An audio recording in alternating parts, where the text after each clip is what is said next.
and welcome to 5 News with me, Sian Williams. And me, Simon Viger. Our headlines tonight: the Prime Minister gives us an update on COVID. Boris Johnson's new infections has hit its highest ever level, nearly 220,000. Hello, and we're going to take you straight to Downing Street, where the Prime Minister is. Professor Sir Chris Whitty there. You can see we've got our political editor Andy Bell with us. Andy, the things that stuck out to me were no new restrictions. The NHS is moving to a war footing, maybe some military help in some hospitals, and LFTs, lateral flow tests for those critical workers. What did you think of what he said? Yeah, I think it was... Seeing those figures of more than 218,000 COVID cases reported, we should say that that includes some delayed reporting, which might be why the figures are so high. But you've been speaking, haven't you, to NHS workers who are really feeling the pressure today. Yeah. Later, just keep an eye on that news conference for us and we'll bring our viewers all the latest details. But we've been hearing about pressures on the NHS. Let's cross now to Peter Lane. He's outside the Royal Lancaster Infirmary. That's one of a number of hospitals which have declared a critical incident today. Hospitals. The PM has just ruled out new restrictions. Is he right, though? How are things where you are? We do want to hear your thoughts on this, don't we, Simon? We do, Sian. Yes, there's a range of views, as always, whether you think the restrictions are... Simon, catch up with you a little later. Of course, we're going to bring you all the latest as well from that news conference later in the programme at about 5:30. We're also going to be getting reaction from scientists and NHS bosses. Also still to come, the other big story of the day, Prince Andrew's legal battles. How much did music help you get through the past year? Welcome back.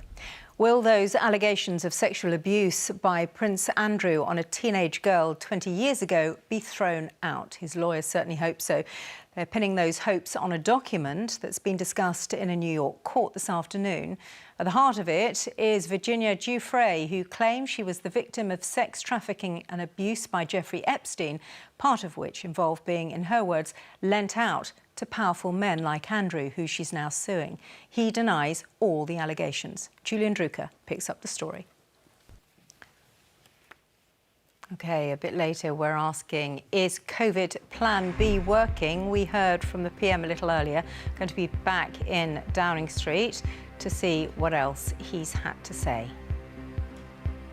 Quick look at the weather now. We'll see you in a sec.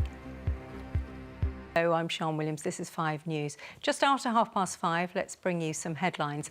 Could the lawsuit against Prince... More now on that news conference from our political editor, Andy Bell, in Downing Street. So that announcement from the Prime Minister will affect a lot of people, won't it, Andy?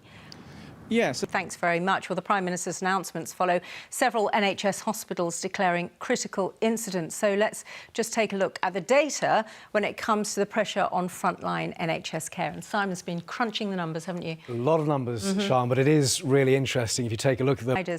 Chris Hobson, welcome to the programme again, Chris, and Dr Andrew Preston, who's a microbiologist at Bath University. Thank you both for joining us. I know that you were paying attention quite closely to what Boris Johnson had to say. Chris, what are your thoughts first? Well, we know that over the... COVID was centre stage on Jeremy Vine this morning, with the government strategy dividing opinion, as ever. Here's Jeremy now.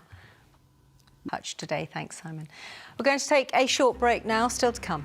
The high five, our first of the year. Are you ready? Yes, I am ready. Here we go. Remember Max Woozy? That is it for now. We'll see you again tomorrow at Claire 5 o'clock. has the weather next. Sorry. Thanks for watching. Bye-bye. Bye-bye.